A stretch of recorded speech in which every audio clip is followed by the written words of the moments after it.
The night it happened, the rain wouldn't stop. It slid down the window like cold tears the sky refused to hide, tapping against the glass with a rhythm that sounded almost human, desperate, pleading, broken. I remember standing by the door, suitcase trembling in my hands, every muscle in my body tight with fear and fury. I wasn't just leaving a house that night.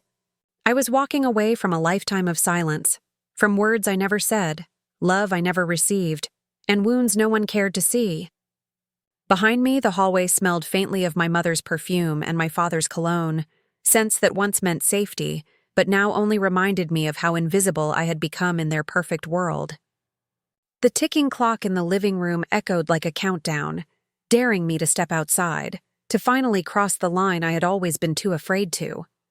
My sister's voice broke the quiet first, sharp, mocking, a tone she had mastered long before either of us were old enough to understand what cruelty was. "So you're really going?"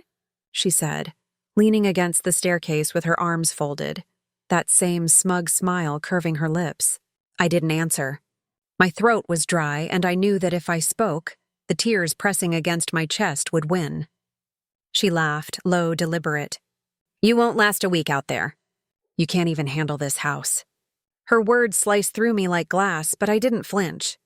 I'd spent years giving her that satisfaction, the reaction, the anger, the tears. Tonight I was giving her nothing. From the living room, I could see my parents, my mother sitting on the couch scrolling through her phone, my father reading his newspaper like always. They heard everything. They always did. But as usual, they pretended not to. "Mom?" I whispered, my voice trembling. "I'm leaving." She didn't even look up. "Do whatever you think is right," she said flatly. "But don't make a scene." My father turned a page.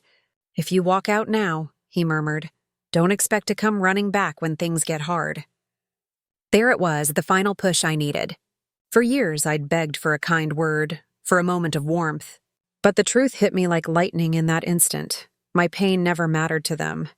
I was a burden disguised as a daughter, a shadow they'd rather ignore than nurture. I tightened my grip on the suitcase handle, the rain outside now roaring against the roof. I wanted to scream, to tell them how much they had broken me, but my voice refused to betray my heart. I simply nodded. "Goodbye," my sister snorted. "You'll be crawling back by next week."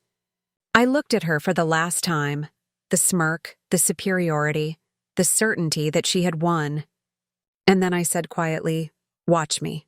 When I stepped outside, the rain hit my face like a baptism. Cold, stinging, honest. The world was dark, the streetlights flickered, and I had nowhere to go. My shoes soaked through within minutes, and the suitcase wheels caught in the puddles.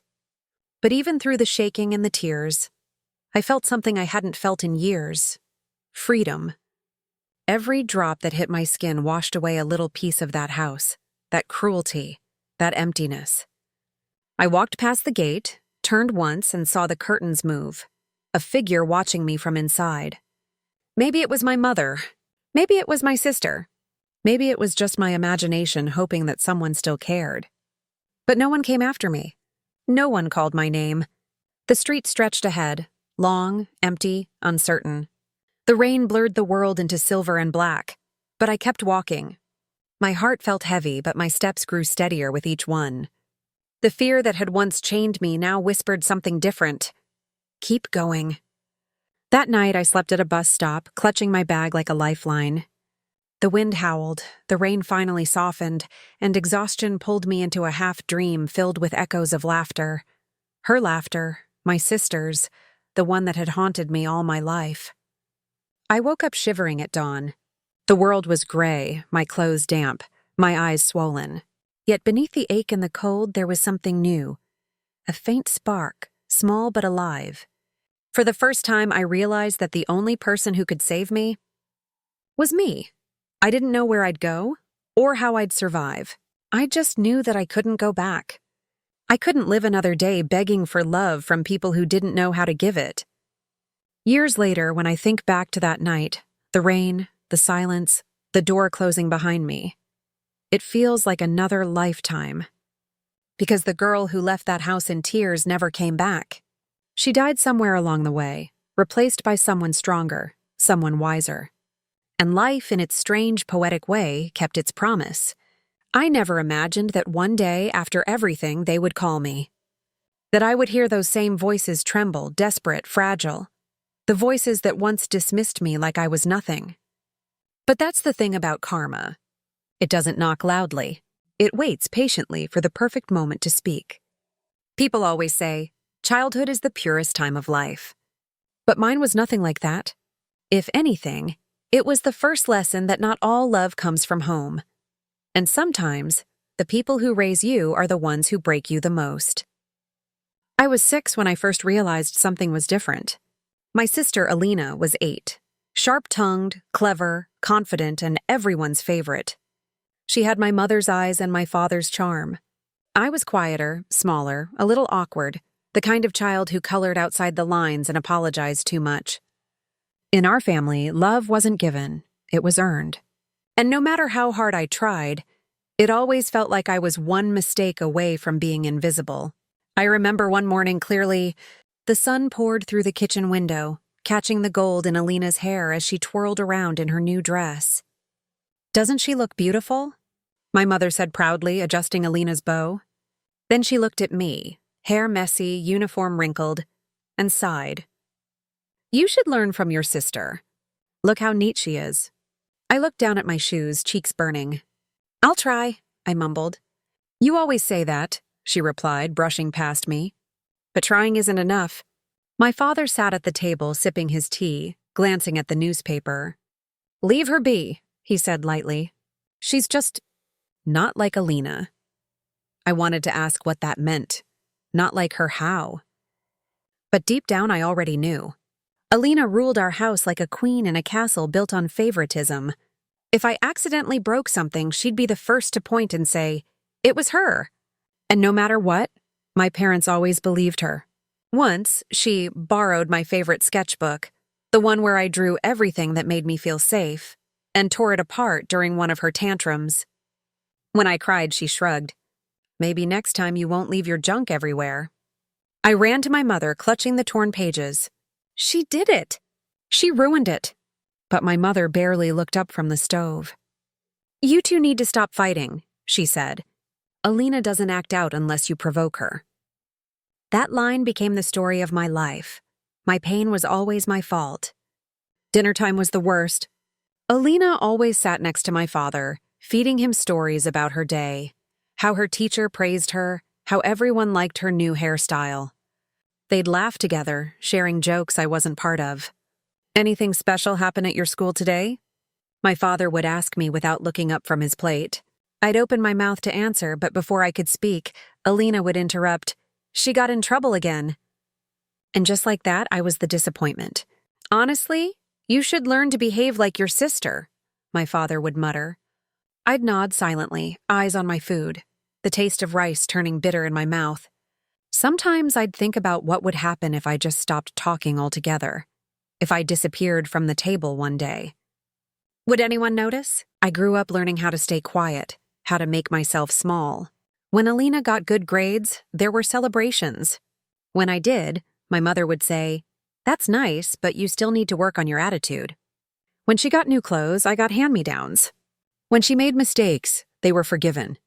When I made one, it was proof that I wasn't enough. Still, I tried to earn their love in every way I could. I helped my mother with chores. I memorized poems for school recitals. I even started drawing portraits of our family, thinking maybe if they saw themselves through my eyes, they'd finally smile at me. One evening, I gave my father a drawing I'd made of him reading his newspaper. He looked at it briefly and said, "You've captured my wrinkles too much. Don't make me look old next time." Then he handed it back and kept reading. I smiled weakly and said, "Okay." But when I went to my room, I tore it into pieces. Alina loved showing off her power, the way she could twist anything into my fault. If guests came over, she'd whisper lies about me when no one was listening.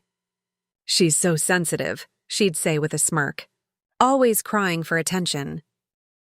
And people believed her. She was beautiful, charming, everything I wasn't. Once, during a family picnic, She pushed me near a puddle and I fell, muddying my clothes. Everyone laughed, including my parents. "Lighten up," my father said. "It's just a bit of fun." I laughed too, because crying never helped. But that night, when everyone was asleep, I sat by my window and stared at the stars. I whispered to the dark, "If anyone up there is listening, please. Just once, let them see me." When I turned 14, I started writing in secret. My thoughts, my pain, every word I couldn't say aloud. It became my only escape. In those pages, I wasn't the forgotten daughter or the sister who couldn't measure up. I was brave. I was loved. I mattered. But even that small joy didn't last. One afternoon, Alina found my notebook. She read it out loud to her friends, mocking every word until I ran and hid in the bathroom. They laughed so hard I could hear it through the door. When I told my mother, she sighed. "Maybe you shouldn't write things you don't want others to read." It wasn't just her words. It was the look in her eyes, that same tired disappointment that made me feel like my existence was an inconvenience. So I learned to live in shadows, smiling when I had to, disappearing when I needed to. Every room I entered, I made sure not to take up too much space. Every word I spoke, I weighed before letting it out. And yet, despite everything, I still loved them.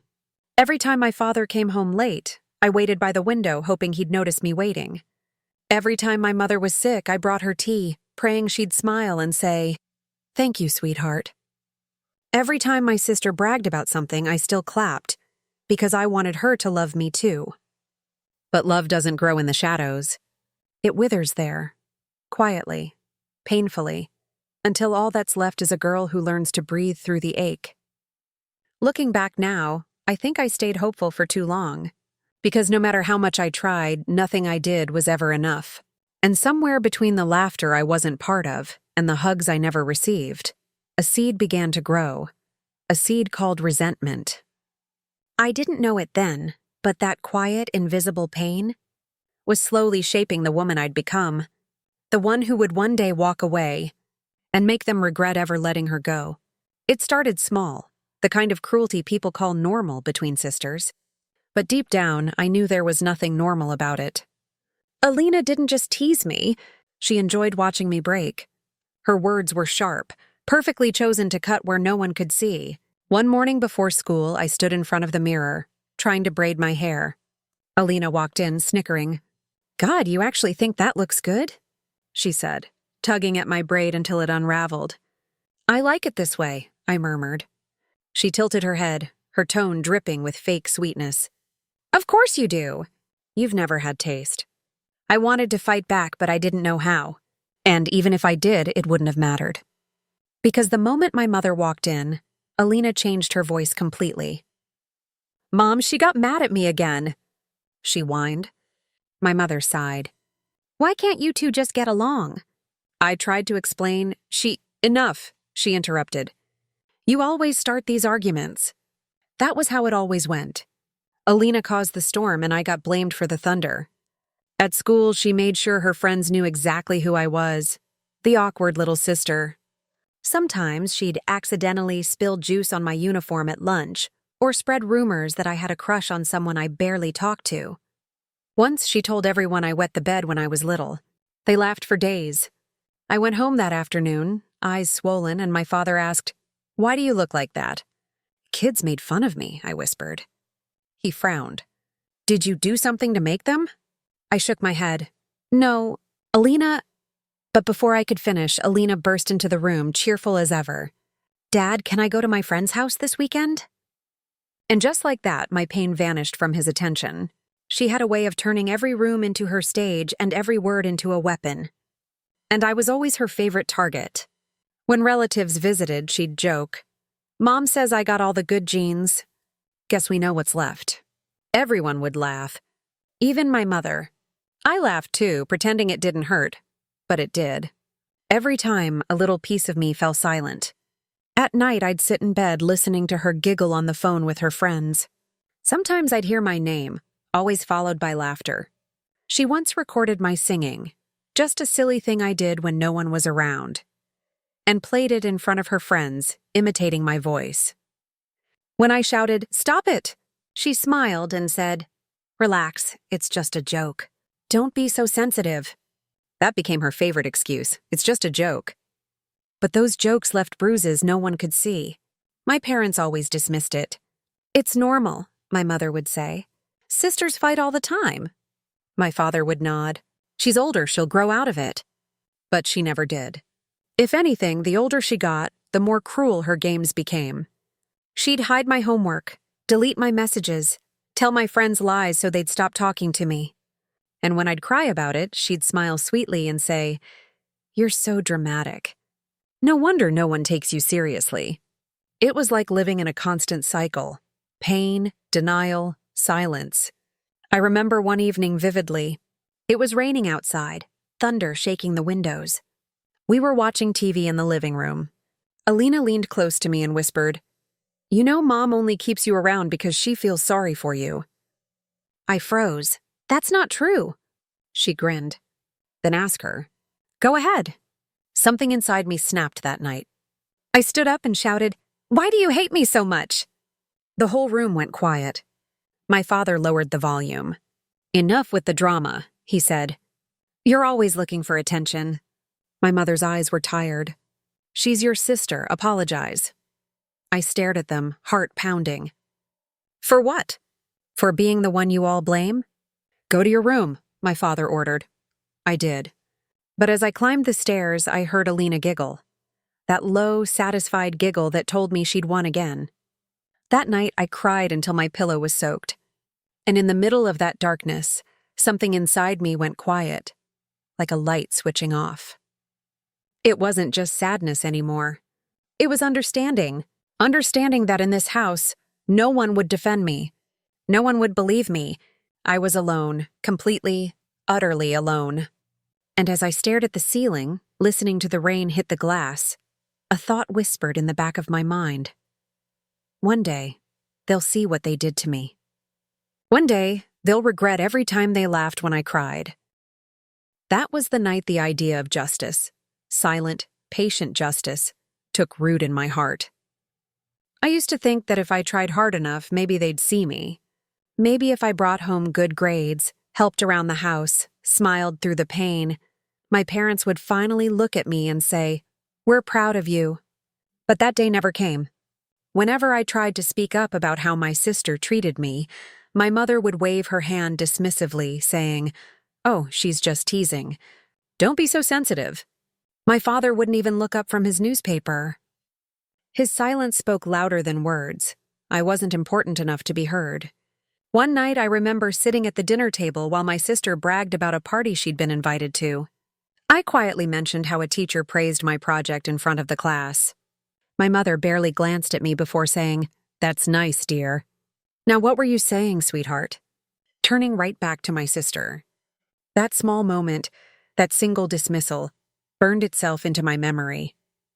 I started spending more time alone, in my room, pretending to study while tears stained my notebook pages. The house always felt too loud when they laughed without me, and too silent when I realized no one would ever come knocking on my door just to ask if I was okay. Once, I gathered the courage to tell my father, "Dad, I don't think she likes me very much." He sighed tiredly. "She's your sister. Learn to get along." That was it. My feelings, my pain, brushed aside like dust on the floor. That night I cried until my throat hurt. Not because of my sister's cruelty, but because I finally understood that no one was coming to save me. And something inside me shifted. The little girl who once begged for love started to disappear. In her place grew someone quieter, tougher. Someone who stopped expecting kindness from people who never cared to give it. It wasn't rebellion yet, but it was the first spark. The moment I realized that if I ever wanted peace, I'd have to create it myself. The day I turned 18, the air in our house felt different. Heavier, colder, as if it already knew something was about to end. There was no celebration, no happy birthday, just the same silence I had learned to live with. I spent the morning cleaning the kitchen, pretending I didn't care that no one remembered. But deep down I did. A part of me still hoped that maybe this year would be different. It wasn't. By evening, Alina came home, tossing her bag onto the couch. "Oh, right," she said casually. "It's your birthday, isn't it? Congrats on officially being useless." She smirked and walked away. My mother glanced up from her phone. "Alina, that's not nice." But she didn't mean it. Her tone was empty, more like an automated response than an actual defense. I just smiled weakly. "It's fine." Because I'd learned long ago, arguing only made things worse. But inside me, something was shifting. Something small but strong. That night, we sat around the dinner table, the same table where most of my pain began. Alina was telling some exaggerated story about her day, my parents listening with pride and laughter. And I just sat there, invisible. When she mentioned how she might get a scholarship, my father's face lit up. "That's my girl," he said proudly. Then, for the first time in years, I spoke up. "I got accepted into a small art program," I said softly. "It's not a scholarship, but—" My mother interrupted without even looking up. "Art? That's not a real career, sweetheart. Focus on something practical." Alina smirked. "Yeah, who's going to buy your sad little drawings?" The table went quiet. And then my father sighed. "You always take everything so personally. Learn to laugh a little." Something inside me snapped. "Laugh?" I said. My voice trembled, but not from fear. From anger I'd buried too long. "You've been laughing at me my whole life. All of you." My mother frowned. "Don't start." "No," I said, standing up. "I'm done being quiet. I'm done pretending this is normal." My father pushed his chair back. "Sit down. Don't make a scene." But the words kept pouring out, years of silence breaking open all at once. "I've been treated like a mistake since the day I was born. You never listened, you never cared. You watched her destroy me and called it sibling rivalry. You made me believe I was the problem." Alina's voice rose, sharp and defensive. "You're so dramatic. No one's stopping you from leaving if it's that bad." I looked at her, and for the first time I didn't see my sister. I saw a stranger who thrived on my pain. "Maybe I will," I whispered. The next few hours were a blur. I packed whatever I could fit into an old suitcase, clothes, a few notebooks, and a sketchbook that had become my secret escape. My mother followed me to the door, arms crossed. "Where will you even go?" she asked. "I'll figure it out." My father didn't even look up from his chair. "Don't come running back when life gets hard." Alina stood behind them, arms folded. That same smug expression she always wore when she knew she'd won. "Good luck out there, little artist," she said mockingly. "The world's not as kind as you think." I wanted to scream, to throw something, to make them feel even a fraction of what I felt. But I didn't. Instead, I took a deep breath, held my suitcase tighter, and said the only thing I could. "Goodbye." Outside, the night air hit my face like a wave of reality. It was cold but freeing. The streetlights blurred through my tears as I walked away from the only home I'd ever known, a house full of people who never truly saw me. My heart ached, but underneath that pain was something new, strength. For the first time, I wasn't trying to please anyone. For the first time, I was walking for me. I didn't know where I'd sleep that night. I didn't know what tomorrow would look like. But I knew one thing for sure. I would never beg for their love again. I reached the end of the street, turned back once, and saw the faint glow of the house windows. A part of me hoped someone would come running after me. That maybe my mother would step outside, calling my name. But the door stayed shut. That was when I truly understood. I wasn't leaving a home. I was escaping a prison. And as I walked into the darkness, the fear in my chest began to fade. Pain was still there, yes. But now it had a purpose, freedom. The night swallowed me whole, and for the first time I didn't feel small. I felt alive. I whispered into the empty street, my voice shaking but sure. They'll remember this night. I didn't know how. I didn't know when. But deep down I believed karma had already begun to write the rest of my story. The first night I left home, I slept in a bus station. The lights flickered above me, and the cold floor pressed against my back. I clutched my suitcase like it was the only thing keeping me from falling apart. And maybe it was. Every sound felt louder that night. The echo of footsteps, The hum of vending machines, the distant rumble of buses coming and going. I didn't cry anymore. I think I'd already run out of tears.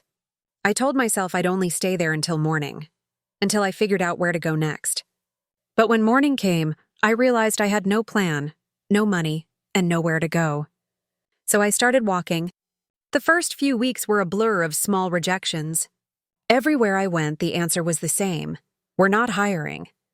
My clothes smelled like rain, my stomach ached, but I kept moving. Eventually, I found a small cafe downtown. The owner, an older woman named Mrs. Patel, looked me over with cautious eyes. "You ever worked in a place like this before?"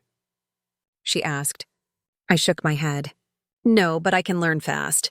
Something in my voice must have convinced her, because she sighed and said, "Fine, start tomorrow. It's minimum wage, and you'll clean tables." I nodded, whispering, "Thank you." That was my first real job. I spent my mornings wiping tables, washing dishes, and serving coffee to strangers who barely looked at me. But to me, that cafe wasn't just a workplace. It was proof that I could survive on my own. Mrs. Patel wasn't warm, but she was fair. And sometimes, when she thought I wasn't looking, she'd slip an extra sandwich into my bag before I left. Small kindnesses like that kept me going. I rented a tiny room above a bakery. Barely enough space for a bed and a desk, but it was mine. Every night I'd sit by the small window, sketching in the dim light, listening to the city outside. I wasn't happy yet, but I was free. And freedom, I learned, is the first step toward healing. Days turned into months. The cafe became my routine, my anchor. I started saving, coins at first, then small bills tucked carefully into an old envelope. One day, while clearing a table, a customer noticed my sketches. "You drew this?" he asked, holding up a napkin I'd doodled on during my break. I nodded shyly. "Yeah, just something random." He smiled. "You've got talent. Ever thought about studying art?" His words hit me like sunlight breaking through clouds I didn't realize were still there. No one had ever said I had talent before. That night I couldn't stop thinking about it. The spark of hope. The next morning, I used the cafe's old computer to look up free art programs and community colleges. Most were too expensive, but one offered evening classes with partial scholarships. I applied without telling anyone, not even Mrs. Patel. A month later, I got an email. "Congratulations. You've been accepted." I stared at the screen, heart pounding.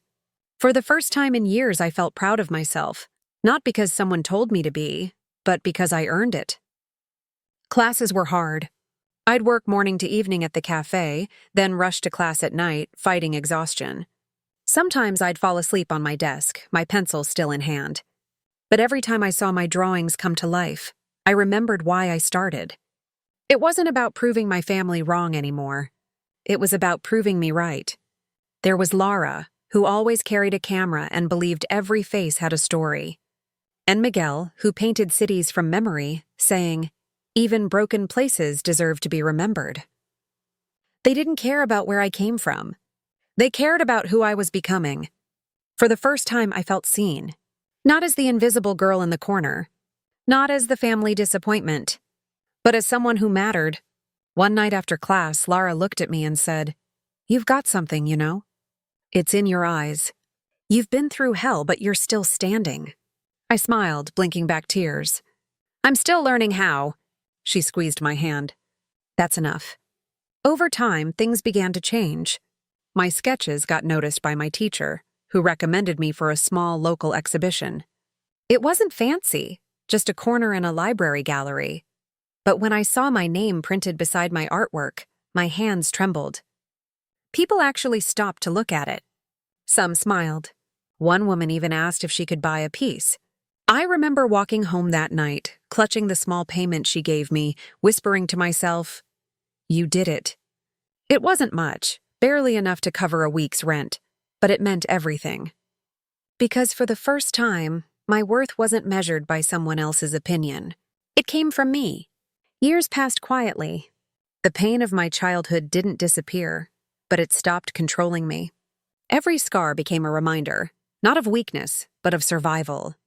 I moved to a better apartment, started teaching part-time art classes, and even took over managing shifts at the cafe when Mrs. Patel retired.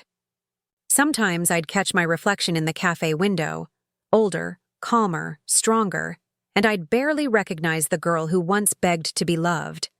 She was gone. In her place stood a woman who had built herself from nothing.